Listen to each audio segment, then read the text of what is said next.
And what's up guys, and welcome back to another episode dito sa ating Let's Breed segment, no? So medyo matagal tayong hindi nakapag-upload kasi we've been busy for the past few weeks. What? So ayan, but nevertheless, ayan, babawi tayo ngayon at mag-update tayo sa ating pagbibreed nitong mga ating ibon for 2025 season na mga races. So tara, pakita ko na sa inyo. Please subscribe to my channel. Hit the bell button to enjoy. So ayun mga tropa, ito yung ating mga breeders na pinakita natin buhat ng unang episode, no? Yung first episode natin ng Let's Breed. So ngayon mga tropa, yung mga nakikita nyo dati ditong ibon or mga itlog ay kalapati na. So yung mga nandito, ano to, mga third clutch, second clutch na nila at mga pang NDR 2025 na batch na. So yung iba, ito pang 2025 NDR natin tong nandito. So second clutch na to. Yung first clutch nandun na sa may flyer slope. So mamaya papakita ko sa inyo kung ano yung itsura nung naging anak itong dalawa nating ibon na to, yung Vandenbroek tsaka yung black check natin, black velvet natin na to. And then dito naman sa mitaas, ayan, itong ating Koopman tsaka US Bird. Ayan, ito ay pang second clutch na nila. Ayan, pang NDR din to ng 2025. Yung unang anak nila nandun na rin sa may flyer slope pang summer race natin. Ayan, no? Ganda pa rin ang kondisyon ng mga breeder natin. Tapos dito sa baba, teka lang salak ko lang to mga tropa. Lalako kasi itong mga pinto. Dito sa baba, dito yung ating Beckard tsaka yung line ng pula na bigay ng tropa natin. Ito, yan, and si Mahinghin yung blue bar, tapos yung pula yung line ng champion ng north ng tropa natin na bigay sa atin. Ito yung anak nila mga tropa, oh, ganda oh, ibang kulay, off color. Hindi ko lang kung anong kulay ito pero baka ganito rin. Yan, red bar, ganda ng kulay oh, puti lang or gray, grayish of color. So gagawin ko dyan panglaban ko ngayon sa NDR 2025. Yung first clutch nila, isa lang inanak pang summer, na doon na rin sa may flyer slope, makikita nyo mamaya. Yan, ganda ng kulay oh. Of color. Yan, tas susunod na clutch nyan pang SDR na. Manok natin si Bantam, si Brad Pitt. Makulit yan, pasok ng pasok dito. Kahit bigyan mo ng pagkain sa labas, papasok pa rin siya dito. Pero hindi siya mailat, maamu siya. Nanunugod pa nga yan eh. Yan si Bantam. Ito na yung ano natin, dito na sa susunod nating cage. Ito yung mga drapa lines natin, yung mga nandito, mga drapa lines. So ito yung si 8K natin, si drapa 8K. Nakapares dun sa Dubai lines na drapa. Ayan. So hindi pa nag-iitlog, wala pang itlog ulit eh. Hinihintay ko lang mag-itlog ulit. Para yung mga inaanak nito, ginagawa ko pang ano siya, pang fan race, pooling, so mga pang sprint lang. Pero susubukan ko rin kung kayang kung kayang umabot ng medyo malayo o dulo. Okay, ito naman yung ating susunod na pairing. Ito yung ating foundation ng drapa saka kay Astro Boy. Ayan, wala nang inakay dito mga tropa. Ito na lang natira mga breeder, may itlog. So pang third clutch na nila to. So dalawang clutch na yung nandun sa may flyer slope, pang summer tsaka NDR. Tapos pag tinignan nyo yung condition ng dalawa, goods pa yung condition nila. Pangatlong clutch na yan ha. Hindi naman pumapayat, hindi pumapayat yung katawan nila, hindi bumibigay, no, maayos pa, in good condition nga, kumbaga. Yan, sunod-sunod yung mga clutch dito. Ito magaling mag breed. Medyo maliit pa o hindi pa ganung kalaki yung inakay nila, nag-iitlog agad. So hindi katulad ng iba, medyo medyo matagal, pero ito yung pinakamabilis mag-itlog.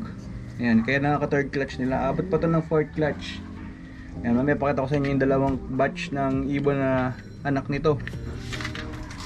Yan, pang summer tsaka pang NDR.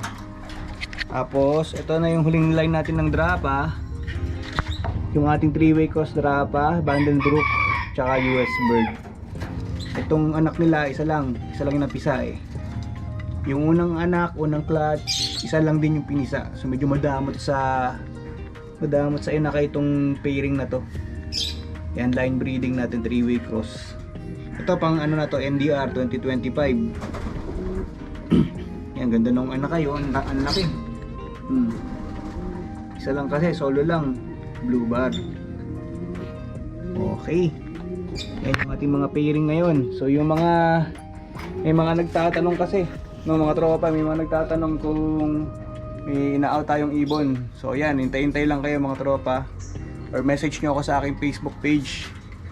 Pero sobrang lalo itong Drapa lines natin, itong mga Drapa lines natin na nandito, sobrang bihira, no? Sobrang bihira lang talaga tayo mag-out nung line na to. So pagka nag-out ako, samantalahin nyo na mga tropa na kunin yung ibon kasi sayang yun. Sobrang bihira lang talaga, rare lang talaga ako mag-out ito. Pag nag-out ako, parang sobrang kailangan lang o merong pagbabudgetan dun sa gagamitin pang pinagbilan. Ayan mga tropa. Ayan, puntahan natin dito sa may Flyers Loop yung mga naunang batch ng ating mga young birds. Ayan, nandito sila.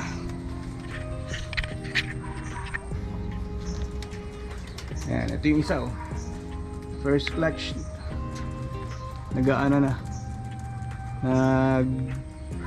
Papalit na ng balahibo. Yan, yung may mga pulang clip ring, yan yung mga first batch natin ng summer breeding. Ayun pa isa. Yun, yung may pulang clip ring. Ito anak ng off color natin, SBR cross Riso. Yan, mga batcher na. Ito pa isa. Yan, ito anak to ng Drapa Riso. Yan, ito isang pang south, naka-combine MacArthur. Yan, inaalo ko yan dati kasi baka hindi ko mailaro, bebenta ko sana. Yan, Drapa yan mga tropa, Drapa. Yan, kung hindi ko sure, pero tinetraining ko na, tinotostos ko na, pero pag may nakakursonada, naka-combine MacArthur, baka i-out ko, pero hindi siya budget meal. Ayan yung mga lahat ng may pulang clip ring. Yan yung mga breed natin ng summer. Hindi ko na makilala kung anong line eh. Kaya pasok tayo sa loob. Yung iba nandun sa taas sa may aviary. Yan, nandito. Yung mga nandyan, mga pang NDR na. Pero may natira pang mga pang summer na huling batch. Malapit na ring turuan. Kaya pasukin natin. Ayan, ito sila mga tropa oh. Ayan, ito yung Drapa natin. Drapa Astro. Yung ganyan yung itsura niya oh. Maliit lang. Maganda nga yung size ng nilalabas ng pairing na yun. Kasi ito ata yung US Bird Cookman natin, yung may black na ring. Nilagyan ko ng electric tape yung ring para may marking ako. Ganyan lang kaliliit yung size nung nilalabas ng mga pairing natin na yun. Ito pa isa. Ito ay ito ata yung anak nila White Clip. Ay, hindi ko pala nakipakita sa inyo sila White Clip. Tsaka yung kapares niya na US Bird 3-way crossing din. Bali pang third clutch na nila. Ito yung Drapa natin. Okay.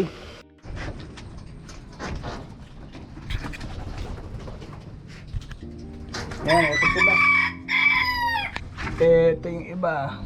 Yan, ito anak din to ng SBR natin, Stock Bandrit.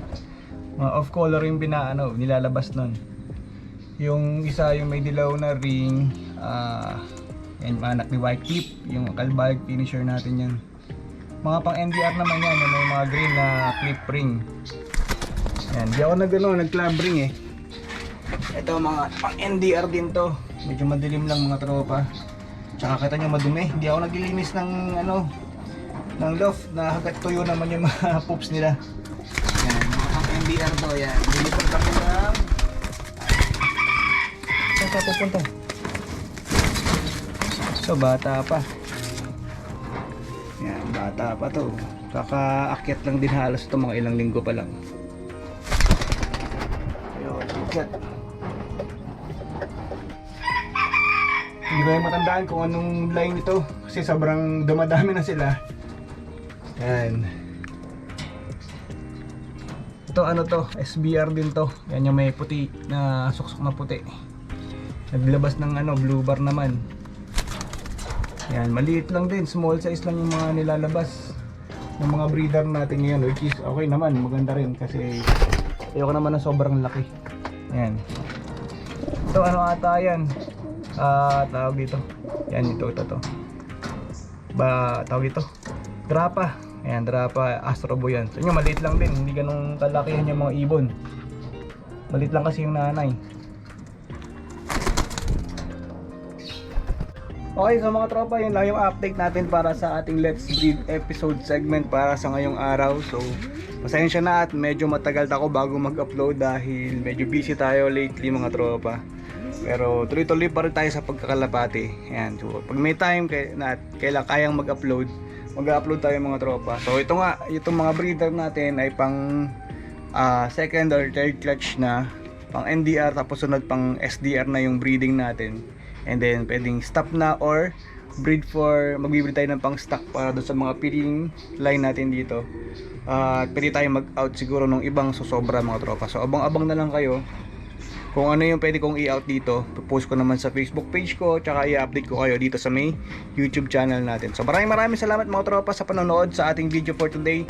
So huwag niyo pa rin kalimutan mag-like, share, and subscribe, and hit nyo yung notification bell. Kita-kits sa next video natin mga tropa. Peace!